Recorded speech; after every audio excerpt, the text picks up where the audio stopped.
ወደ አንድ ካፌ ጎራ ትላለች።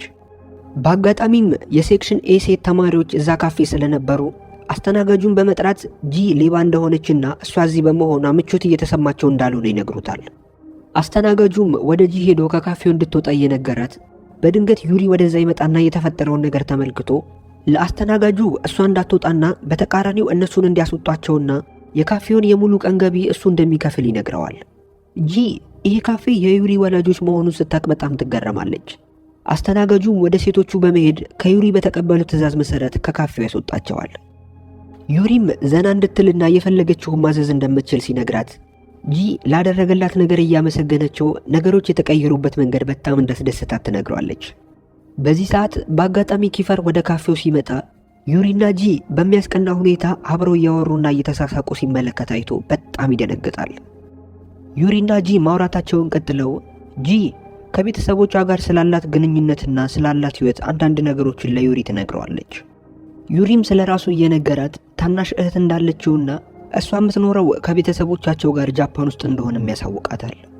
አመጋገብሽ ደስ ይላል በማለት ሊያሽኮረምማትም እየሞከረ ልሳይ እንደዚህ መስዋዕትነት ልትከፍልለት የፈለገችው ምን አይነት ግንኙነት ቢኖራቸው እንደሆነ ይጠይቃታል። እሷም እየሳቀች ልክ እንደ ታናሽ ወንድሜ ስለማየው ነው ትለዋለች። ይሄ መልስ ዩሪን ትንሽ ያስደሰተው ይመስላል።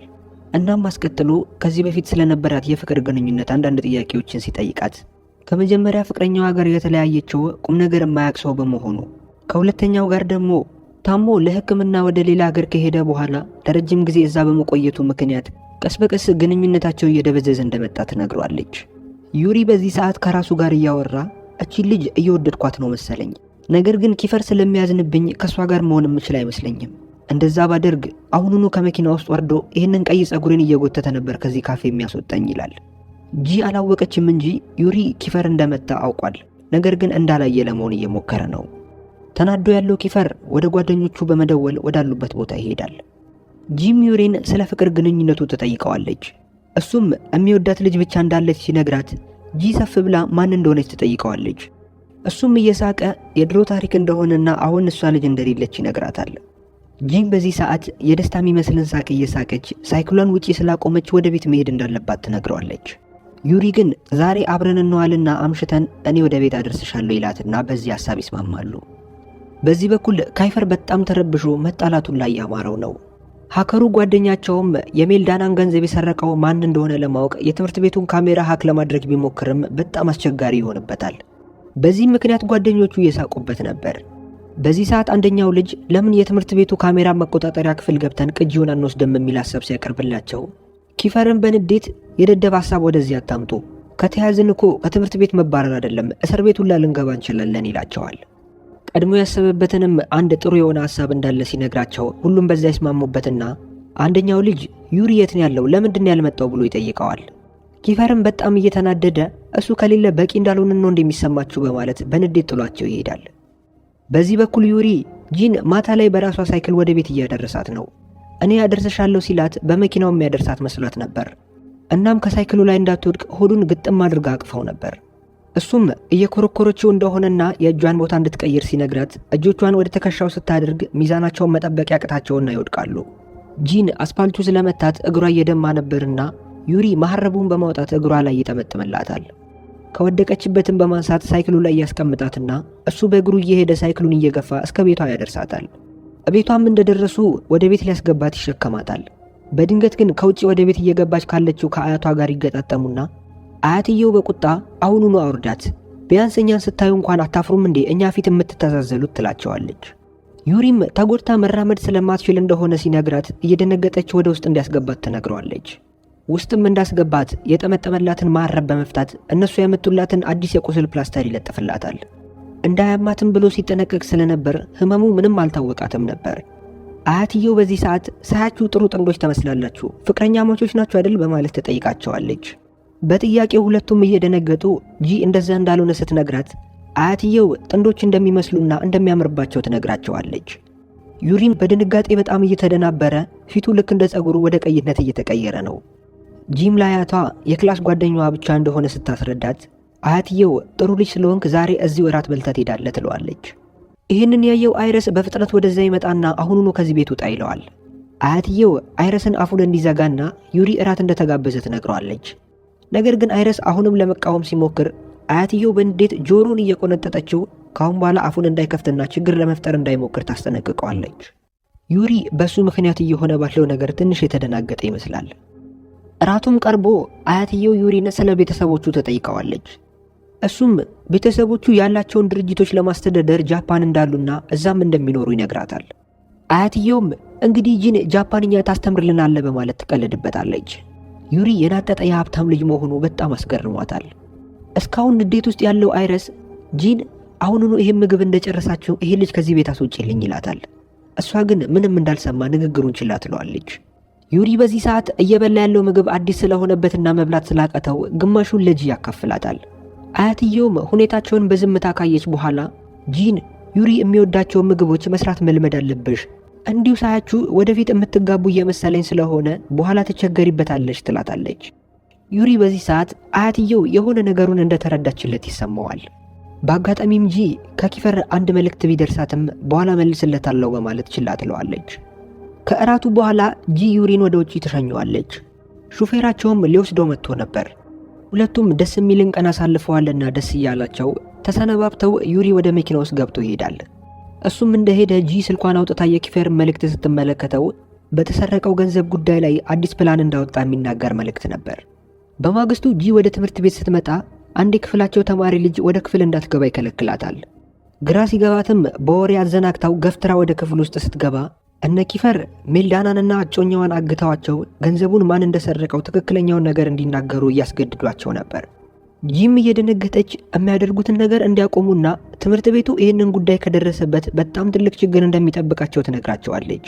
በጸባይም ማናዘዝ እንደሚቻል እየነገረቻቸው ሜልዳናን ታስለቅቃትና ሜልዳና የእጮኛዋን ደህንነት ካረጋገጠች በኋላ ጉዳዩን ልትናዘዝ ብትፈልግም ነገር ግን ሀሳብ እንደቀየረችና እንደማትናገር ስትነግራቸው ጂ በንዴት ልትጣላት ስትል ጓደኞቿ ቶሎ ያስቆሟትና አየሽ ሁሉ ነገር በጸባይ አይሆንም ይሏታል። በኪፈር ትዕዛዝ መሰረትም ሜልዳናን ድጋሚ ይዟትና ኪፈር እጮኛዋን ክፉኛ መደብደቡን ሲቀጥል ሜልዳና ጉዳዩን ከዚህ በላይ መደበቅ እንደማትችል በመናገር ባሏን እንዲተውላትና እንደምትናገር ትነግራቸዋለች። በገንዘቡ መጥፋት ላይም ሳይ እጁ እንደሌለበትና የሆነ ሰው ይህንን እንዲያቀነባብሩ አስገድዷቸው እንደሆነና ለደህንነቷ ስትል የዛን ሰው ማንነት መናገር እንደማትችል ትነግራቸዋለች። ራኪ በዚህ ሰዓት ከተደበቀችበት በመውጣት የቀዳችውን የሜላንዳን ሙሉ ንግግር ለሁሉም ታሳያቸዋለች። ጄ በዚህ ሰዓት ማታ ኪፈር አዲስ እቅድ አውጥታናል ያለው ጉዳይ ስለዚህ እንደሆነ ግልጽ ይሆንላታል። ከዛ ክፍል እንደወጡ የተቀረጸውን ቪዲዮ ለሃከሩ ጓደኛቸው ይሰጡትና በፍሪያ የፌስቡክ አካውንት ላይ ይለቀዋል። የሴክሽን ኤ ተማሪዎችም ይህንን ባዩ ሰዓት በጣም የደነገጡ ሲሆን ፍሪያም ኪኮ የተባለው ጓደኛዋን የኔን ፓስወርድ የምታውቀው አንተ ብቻ ነህ፣ ይህንን የለቀቀው አንተን አደል በማለት ከሱ ጋር መጨቃጨቅ ትጀምራለች። የሱም መልስ የነበረው እንዴት ነው እኔ ካንቺ ጋር እዚህ ቁጭ ብዬ ቪዲዮ ልለቅ የምችለው የሚል ነበር። በዚህ በኩል ኪቨር ወደ ጂ በመሄድ ባንቺና በሳይ መካከል በተፈጠረው ጉዳይ ላይ ንጽህናችሁን ስላረጋገጥኩኝ ሽልማቴ ምንድን ነው የሚሆነው ይላታል። እሷም ምንም የምትሸልመው ነገር እንደሌላት ስትነግረው እሱ ግን የሆነ ነገር እንደሚፈልግ እየነገራት ፊቱን እያቅለሰለሰ ወደ ደረቷ ይጠቁማል። ጂም እየደነገጠች እንዴት እንደዚያን ነገር ትለኛለህ በማለት በንዴት ጥለው ትሄዳለች። እሱም ይከተላትና ምን ሆነሽ ነው? አሁን ባሰብሽው መልኩ መንገድ እምቀርብሽ ይመስልሻል? እኔ ቦርሳሽ ውስጥ ያለውን ምሳቃ ነበር የጠየቅኩሽ። እንደውም ሁለት አማራጭ ልስጥሽ። እንደ ጥሩ ምስጋና $1000 ትሰጪኛለሽ፣ አሊያም ደግሞ ከዚህ ትምህርት ቤት እስክንወጣ ድረስ ሁሌም ምሳ ይዘሽልኝ ትመጫለሽ ይላታል። እሷም ሁለቱም ከባድ ምርጫ ነው እያለች በማንገራገር ላይ ሳለች ሳታስበው ከቦርሳ ውስጥ ምሳቃውን ይወስድባትና ይሄዳል።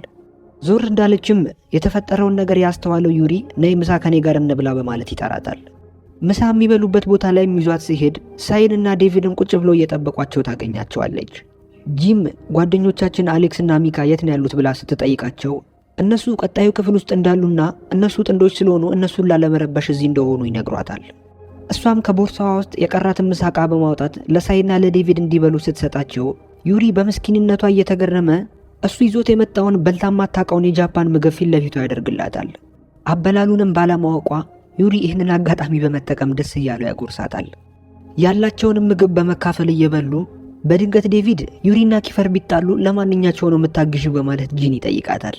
እሷም ግራ በመጋባት ላይ ሳለች ዩሪ አሁን አርፈሽ ቢ በኋላ በደንብ አስበሽበት ትመልሻለሽ፣ ምክንያቱም ይሄ ወሳኝ ጥያቄ ነው ይላታል።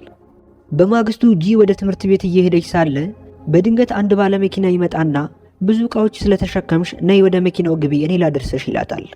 ነገር ግን ሁኔታው ትንሽ ደስ ስላላላት እንዲሄድና እንደማትገባ ትነግረዋለች። በዛው ሰዓት ዩሪ በሚያምረው መኪናው ከኋላዋ ይመጣል። እንድትገባም ሲነግራት በዚህኛው አላቅማማችም ነበር። በመንገዳቸውም ላይ የሱ ቤት ሌላ ሰፈር ሆኖ ሳለ ለምን በእነሱ ሰፈር እንደሚመጣ ትጠይቀዋለች። በእነሱ ሰፈር የሚመጣው እሷን ለማግኘት እንደሆነ ግልጽ ቢሆንም እሱ ግን የእናንተ ሰፈር አቋራጭ መንገድ ስላለው ነው ይላታል። የተሸከመችው ዕቃም እንደበዛ አስተውሎ አምጩ ላግዝሽ ይላታል። እሷም ቶ ችግር የለውም የዛ ኪፈር ስለሆነ መጥቶ ይቀበለኛል እያለችው ኪፈር ከኋላዋ ይመጣና ሙሉ ቦርሳውን ይቀበላታል። ቦርሳውን ወደ ክፍል ውስጥ አስገብቶ ሙሉ ጓደኞቹ ምሳቃውን እየተከፋፈሉት ሲወስዱ ለራሷ ያመጣችውን ምሳቃ ሳይቀር በመውሰዳቸው ጂ በጣም ተናዳ ትሰድባቸዋለች። በዛው ሰዓትም መምህራቸው ወደ ክፍል በመግባቱ ጂ ወንበሯ ላይ በፍጥነት ትቀመጣለች። መምህራቸውም እንደሚታወቀው በየዓመቱ ትምህርት ቤታችን የሚያዘጋጀው ፌስቲቫል ፕሮግራም እየደረሰ ስለሆነ ሁላችሁም መዘጋጀት አለባችሁ ይላቸዋል። በፕሮግራሙ ላይ በጣም ብዙ የተለያዩ ጨዋታዎችና ውድድሮች የሚኖሩ ሲሆን ለተደጋጋሚ ብዙ ዓመታት የውድድሩ አሸናፊነት የሚሰጠው ለሴክሽን ኤ ተማሪዎች ስለሆነና ተሸናፊ ሴክሽኖች ለአንድ ወር የትምህርት ቤቱን ግቢ እንዲያጸዱ ስለሚታዘዙና ሴክሽን ኢ ተማሪዎች ተሸናፊ እንደሚሆኑ ስለሚያውቁ ከማንም የበታች ሆነን ግቢውን የምናጸዳበት ምንም ምክንያት የለም በማለት ኪፈር በዚህኛው ዙር የነሱ ክፍል እንደማይወዳደር ለአስተማሪያቸው ይነግረዋል። ጂ በዚህ ሰዓት ትነሳና በውድድሩ ጥሩ ነገር ማቅረብ ከቻሉ ስለሚያሸንፉ መወዳደር እንዳለባቸው ትነግረዋለች። ካይፈር በእንቢተኛነቱ ይጸናና በጣም ትልቅ ክርክር ይነሳል። ክፍሉም በሁለት ቡድን ይከፈላል። ግማሹ ኪፈርን ፈርቶ አናከብርም የሚልና ግማሾቹ ደግሞ በጂ ሐሳብ የተስማሙት ናቸው። መምህራቸውም አሁን እንዲረጋጉና በኋላ ሁሉም ተቀምጠው በመነጋገር የመጨረሻ ውሳኔያቸውን በኋላ እንዲያሳውቁት ይነግራቸዋል። ምሳ ሰዓት ላይ ሳይ ወደ ጂ በመሄድ ዛሬ ብቻችንን ምሳ እንብላ ብሎ ይጠይቃታል። እሷም እየሳቀች ልታሽኮረመመኝ እየሞከርክ ነው በማለት ታባረዋለች። እዛ ጋር የነበሩት እነ ዩሪንም ምሳ ሰዓት እኮ ደርሷል ምሳ እንብላ ብላ ስትጠራቸው ካይፈር ይህንን ተመልክቶ የቅናት ስሜት ይሰማውና እሱም ከነሱ ጋር መብላት እንደሚፈልግ ይነግራቸዋል። አሌክስ እና ሚካም ሳይቀሩ ሁሉም የክላሱን ተማሪ ጭምር አንድ ላይ ምሳቸውን ሊበሉ ይሰበሰባሉ። የኪፈር ጓደኞች ዛሬም ጂ ያመጣችውን ምግብ ነው መንበላው ብለው ሲዘጋጁ ኪፈር ከዚህ በኋላ ምንም አይነት የሰው ምግብ መብላት እንደማይቻልና ሁሉም የየራሱን ምግብ ማምጣት እንዳለባቸው ይነግራቸዋል። እናም ካይፈር የጂን ትኩረት ለማግኘት ሲል በዩሪና በጂ መሃል ሄዶ ይቀመጣል። እንደዛም ሆኖ ግን ትኩረቷ ወደሱ ሊሆን አልቻልም ነበር። ሌሎቹ ልጆች ምሳ ስላላመጡ ቁጭ ብለው ማየት ነበር ዕጣ ፈንታቸው። ጂ በዚህ ሰዓት ምግብ ማብሰያ እኮ ስላለን ለሁላችንም የሚበቃ ምግብ ማብሰል እንችላለን የሚል ሀሳብ ታቀርባለች። ኪፈር ግን ካሁን በኋላ እነዛ ማብሰያ ዕቃዎች ባለቤቱን ስላላስፈቀድን መጠቀም አንችልም። ኤማን ትምህርቱን ያቋረጠው በሬስቶራንት ንግድ ላይ የከሰረውን አባቱን ለማገዝ ስለሆነ በኋላ ይሄ ዕቃ ሊያስፈልጋቸው ስለሚችል ያለ አግባብ ተጠቅመው ዕቃው ቢበላሽባቸው ልጁ እንደሚያዝንባቸው ይነግራቸዋል። ጂ በግርምት ስለ ልጁ በደንብ መጠየቅ ትጀምራለች እና